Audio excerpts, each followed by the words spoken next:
UPSC में success चाहिए तो इसके लिए पीवाईक्यू यानी प्रीवियस ईयर क्वेश्चंस जरूर पढ़ें। ये बात हर यूपीएससी के एस्पिरेंट्स को उसकी जर्नी के समय बताई जाती है, लेकिन सवाल ये आता है कि आखिर इसको पढ़े कैसे, यानी पीवाईक्यू को समझे कैसे। ये बात आपको कोई भी टीचर या मेंटोर नहीं बताता, जिस वजह से कई बार एस्पिरेंट्स इस बात को समझ नहीं पाते और कंफ्यूज हो जाते हैं कि आखिर इसे समझे कैसे। दोस्तों, अगर आप भी इसी परेशानी में हैं कि आखिर प्रीवियस ईयर क्वेश्चन पेपर्स का एनालिसिस कैसे करें, तो हमारी आज की ये वीडियो आपके बहुत काम आएगी, इसलिए वीडियो में लास्ट तक जुड़े रहिएगा। नमस्कार, स्वागत है आपका प्रभात एग्जाम के हमारे यूट्यूब चैनल पे। अगर आप हमारे चैनल पर पहली बार आए हैं तो हमारी वीडियो को लाइक और सब्सक्राइब करना ना भूलें। तो बिना किसी देरी के चलिए शुरुआत करते हैं हम आज की यह वीडियो। दोस्तों, आप किसी भी यूपीएससी टॉपर या टीचर से उसके सक्सेस की के बारे में पूछेंगे तो ज्यादातर आपको प्रीवियस ईयर क्वेश्चंस ही पढ़ने की सलाह देंगे, लेकिन अब पढ़े कैसे, ये सवाल उठ जाता है।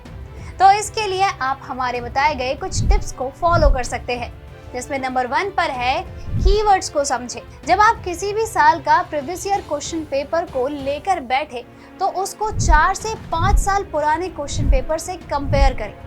इसमें आपको कई कॉमन टॉपिक्स मिल जाएंगे, जिसकी मदद से आप ये पता लगा सकते हैं कि यूपीएससी में किस तरह से सवाल पूछे जाते हैं। उससे क्वेश्चंस के पूछने के तरीके के बारे में भी आपको पता चल सकेगा।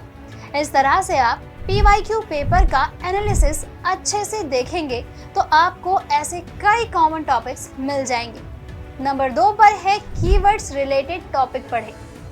कॉमन पॉइंट्स मिलने के बाद आपको कई टॉपिक्स मिल जाएंगे, उन सभी को तो आपको पढ़ना ही है, साथ ही उससे रिलेट करते हुए टॉपिक्स भी आपको पढ़ते चलने हैं, क्योंकि कई बार सेम टॉपिक ना देकर उससे जुड़े टॉपिक्स के बारे में पूछ लिया जाता है। तब एस्पिरेंट्स ये सोचने लगते हैं कि पीवाईक्यू में तो हमें कोई और टॉपिक मिला था, अब पूछ कुछ और लिया गया है। तो इस बात का आप ध्यान रखें।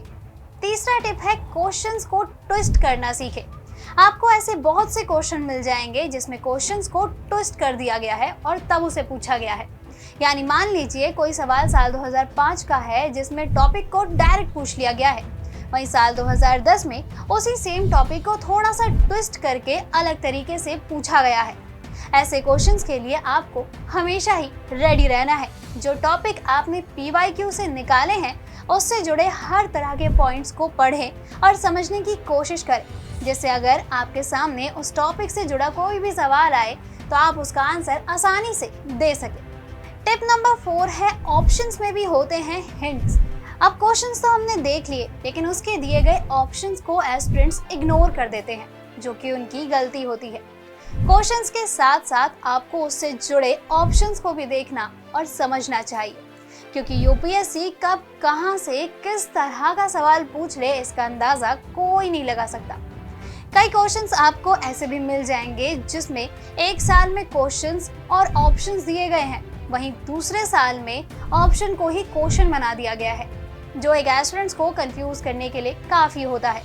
तो आपको इस बात का भी ध्यान रखना है। हमारी 5वीं और आखिरी टिप है वर्डिंग को भी बदल कर पढ़ें।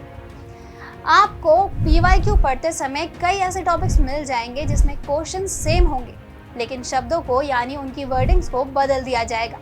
यह बहुत बड़ी वजह है जिससे एस्पिरेंट्स कंफ्यूज हो जाते हैं और सिलेबस के बाहर से सवाल आने की बात भी कही जाती है, लेकिन असल में सवालों को केवल घुमा कर पूछा जाता है, ना कि सिलेबस के बाहर से कोई भी सवाल किया जाता है। तो इस बात का ध्यान आपको खुद रखना पड़ेगा। तो दोस्तों, अब आपको पता चल ही गया होगा कि आप किस तरह से पीवाईक्यू यानी प्रीवियस ईयर क्वेश्चन पेपर्स को आसानी से एनालिसिस कर सकते हैं। अगर आपको हमारी वीडियो पसंद आई हो तो इसे अपने दोस्तों के साथ जरूर शेयर करें, और अगर आपके पास हमारे लिए कोई भी सवाल हो तो उसे कमेंट में लिख के हमें जरूर बताएं। जल्द ही आपसे फिर मुलाकात होगी एक नई वीडियो पे एक नए टॉपिक के साथ। तब तक के लिए नमस्कार।